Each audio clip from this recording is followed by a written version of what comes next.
Salut les amis Philippines Together, donc aujourd'hui nous allons aborder le sujet, alors le mot expat. Alors il y a beaucoup de gens qui disent non, moi je suis pas immigré, je suis expatrié, etc. Mais en fait l'expatrié c'est quoi? On va dire que c'est un immigré d'un pays plus ou moins riche. C'est ça pour vous la définition d'un expatrié? En fait non, moi je vais vous expliquer. Moi personnellement je suis pas un expatrié moi. Moi je ne me définis pas en tant qu'expatrié. Je me définis en tant que réfugié politique et économique. Pourquoi? Je vais vous expliquer. Parce qu'en fait, dans mon propre pays, donc la France, c'est un pays qui est gouverné par des irresponsables et des incompétents. Et du coup, ce pays ne me permet pas d'être en sécurité dans mon propre pays. C'est-à-dire, il y a des attaques terroristes, il y a des attentats, il y a de l'insécurité de plus en plus, ça monte de plus en plus. Il y a un contexte qui est catastrophique, hein, ça devient de pire en pire. Il y a beaucoup de gens qui parlent de guerre civile à venir, il y a beaucoup de gens qui parlent de problèmes, quoi, de réels problèmes, de problèmes graves.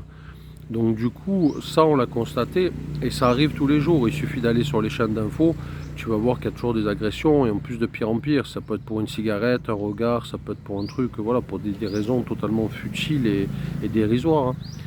Donc du coup, voilà, tu as ce genre de... Donc ça au niveau voilà, politique, une instabilité, parce qu'à un moment, il n'y a même plus de Premier ministre en France avant qu'il nomme Bayrou. Il y a eu la dissolution de l'Assemblée nationale. En fait, voilà, je ne vais pas vous faire tout l'historique de la France, mais vous avez compris un petit peu l'idée. Donc, dans un contexte où, dans ton propre pays, tu n'es même pas en sécurité, tu n'es même pas garanti de, voilà, qu'il t'arrive pas quelque chose de grave quand tu vas travailler ou quand tu vas quelque part dans un spectacle, par exemple, genre le Bataclan. Tu vas voir un concert, tu as des mecs qui arrivent, ils rafalent tout le monde, ils butent tout le monde. Bon, je trouve ça un peu dérangeant personnellement, quoi. Après, hein, c'est chacun fait ce qu'il veut, mais bon, vous avez compris un petit peu l'idée de la démarche.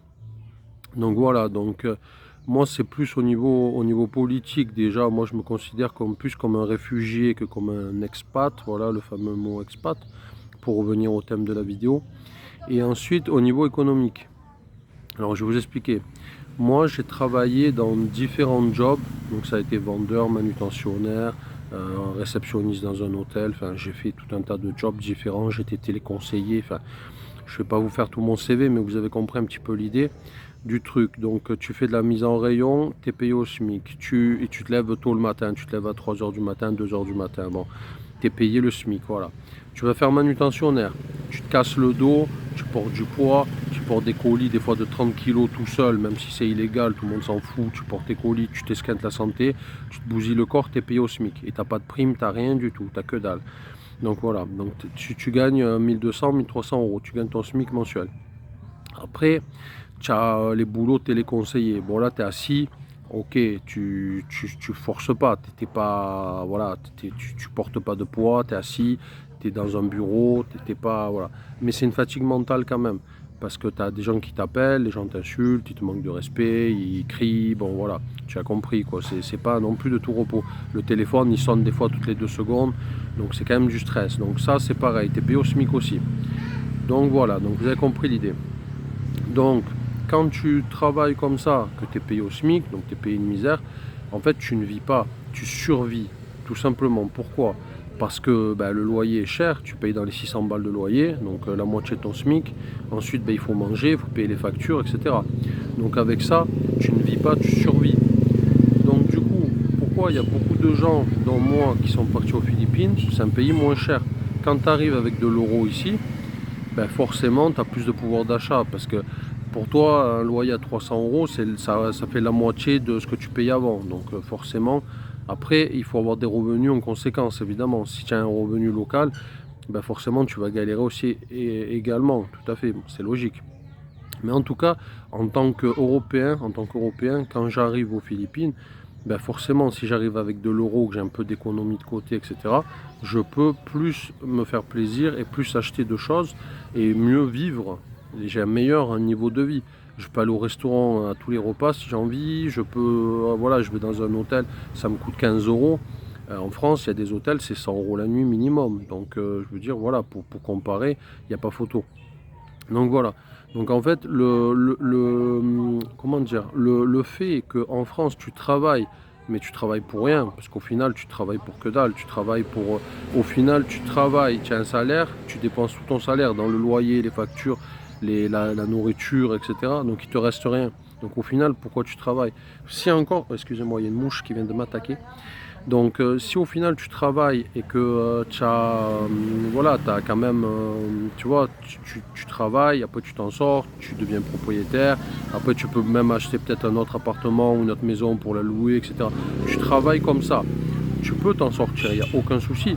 Mais si tu travailles, métro, boulot, dodo, on va dire, et tu n'as rien, tu n'as même pas de loisirs, parce que tu n'as quasiment pas les moyens, en plus tu n'as pas le temps. Si tu fais 35-39 heures par semaine, t'as pas forcément le temps après, tu es fatigué, etc. Donc du coup tu te casses le dos et tu te bousilles la santé pour rien du tout. Donc voilà, donc moi c'est les raisons pour lesquelles je suis parti. Donc après oui, après tu as des gens qui gagnent plus, etc. hein. Moi voilà, je vous donne mon exemple concret d'un travailleur au SMIC. Après si tu gagnes 2000 euros par mois, 2500, etc. Voilà, tu seras plus aisé, tu auras une meilleure vie. Mais moi en tout cas, dans mon cas personnel, voilà, moi j'ai choisi l'expatriation, la fameuse expatriation, hein, comme on dit, par rapport à ça. Donc du coup voilà, meilleur niveau de vie par rapport à mes revenus. Et du coup voilà, le choix, j'ai mis du temps hein, avant de partir. Hein. Je suis resté des années à me dire ah, il faut que je me casse de France, il faut que je quitte la France, etc. Et finalement, un jour, je me suis chauffé. Je me suis dit, bon, ben écoute, j'ai rien à perdre. Donc du coup, voilà, je me suis lancé. Et maintenant, voilà, je me suis retrouvé aux Philippines, hein, tout simplement. Donc vous connaissez la suite. Donc voilà, c'était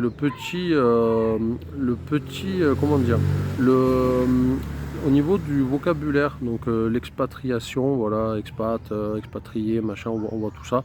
Mais au final, est-ce qu'on on serait pas, voilà, comme je viens de dire précédemment, des réfugiés politiques et économiques pour la plupart d'entre nous.